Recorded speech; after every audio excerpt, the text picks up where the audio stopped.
to appoint INEC. With the bias that we see in their pronouncement, will they be free from not negotiating at night before they break, and then they appoint somebody? At the heart of our problem, if you ask me, sir, I have been an observer, I've been a player, and I'm seeing the system, is the issue of corruption. Whether whoever appoints, I never knew until Mr. Trump became president of the US. I didn't know that a US president can hire and fire the chief of CIA or the FBI because of the way in which a CIA man was reported to have tapped and listened to conversation of US president. And he knows that he can be fired.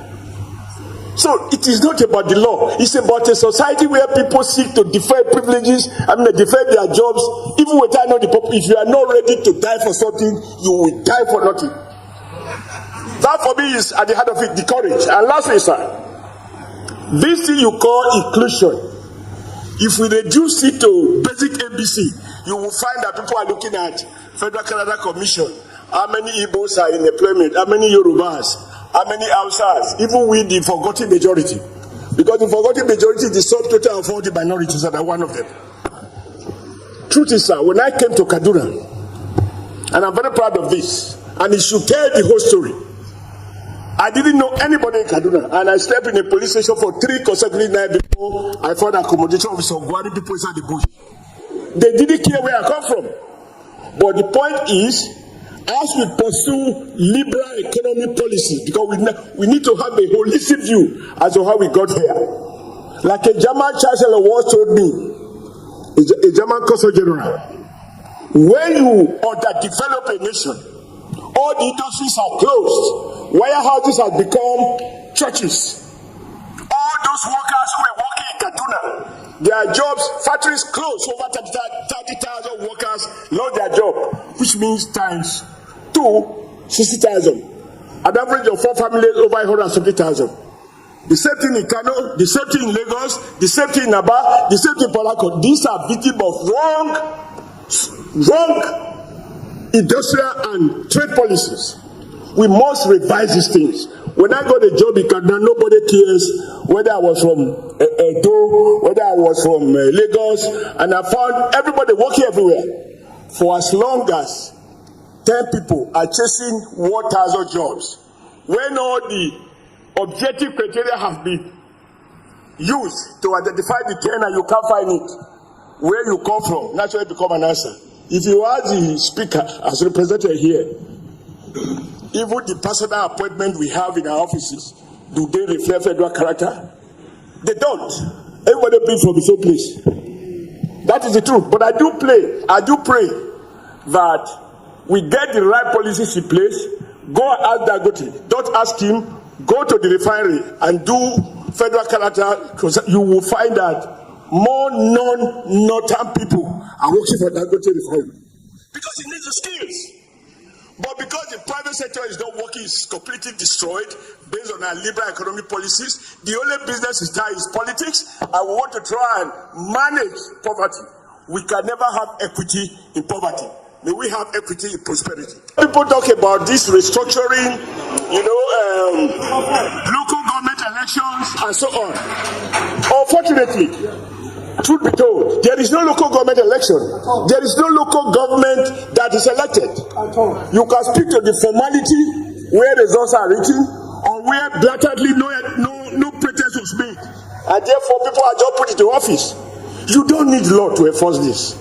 When I was chairman of APC, I told President Buhari, invite all the governors and invite the National Association of local government, and ask the governors what are they doing with the allocation that is given to them.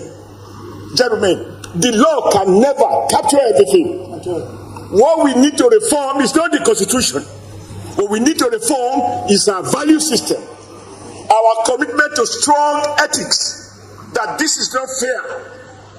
If you ask me, my background is to be suspicious about laws because they represent the thinking of the aggregate views of the ruling elite. They do not necessarily translate to fairness and justice. And I see contradiction from your explanations. You refer to a Supreme Court or judicial system that declares somebody unfairly elected because of internal idea of the party, and some other people who also went through the same system and they were free. If called that operates like that, I also give you the responsibility. People were talking of northern senators, southern senators, eastern senators, and western senators. I am on record as saying that I am just a senator of the Federal Republic of Nigeria. I am not saying it here, I said it when it matters, on the floor of the Nigeria Senate. Number two, I did have calls to speak about a month ago, that he tried to understand our security challenges that we face. We must locate the details of the failure of political leadership, and I mean political leadership, including potential politicians here, who have resources to do all of those things that are convenient for them so to do, but refuse. They lack the will to make what I consider to be the most important investment, namely to resolve that never should a child be born in this country and deny the access to go to school. And we must not make laws that we don't have the political will to enforce, and identify the universal basic education law, under which every child ought to go to school, and if a family or a parent deny the child the right to go to school, there are penalties. How come no parents have been brought to before any magistrate court or alkali court or customary court and is charged for that offense? And I said, as a former governor, I was a member of the National Economic Council, where state governors, some state governors, I must emphasize some, argue that they do not have the resources to pay 50% subsidy in order to ensure that the children of the poor go to school, even where those governors are sending their own children abroad. And one thing we shouldn't do, sir, is that when we talk and you don't mention name, everybody becomes a suspect. If you are afraid, given the fact that you are very vocal, you are independent, you cannot be dismissed, you cannot be promoted or demoted. If you are afraid to mention the name of a governor, a former governor, who breached the law, and a city governor who used immunity to cover a governor that lost immunity, where will the courage come from? This sophistry of saying we can name the child of a poor man who steals a goat, but we are afraid to mention the name of a big man who breached the law, that for me is at the root of our problem.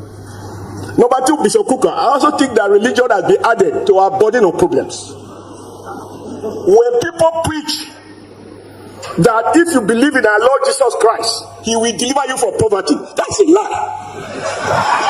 We know it. And I see them every day. And I think Father made the point that people are setting up business centers, and they cover themselves by saying they are pastors. And in every donation that is being made in church, when the big man dies, that is where reverend fathers and pastors, we identify these people to remind us that the church has not been completed. And all those who are to donate are invariably public officers. From their salaries, everybody is contributing to the confusion that we find ourselves in. And I was worried by one word you used at the beginning. Nobody spoke on it. And I think you were trying to be internationally correct. You wasn't trying to be. You should be correct within the context of Nigeria value system. When you spoke to regardless of sexual orientation, no. That is fashionable in the West. In Nigeria, sexual orientation matters. A man should not sleep with a man, and a woman should not sleep with a woman. If they do, it must not be acknowledged by the Nigeria state. We must discourage your wife, because if you begin to use that regardless, it matters. I will not. I'm sorry for any people, those who have subscribed to Western values. I would deploy any man or a woman, or support, or vote for, or vote because of his sexual orientation. I need to know it, so that there are core values to Nigeria that we must defend.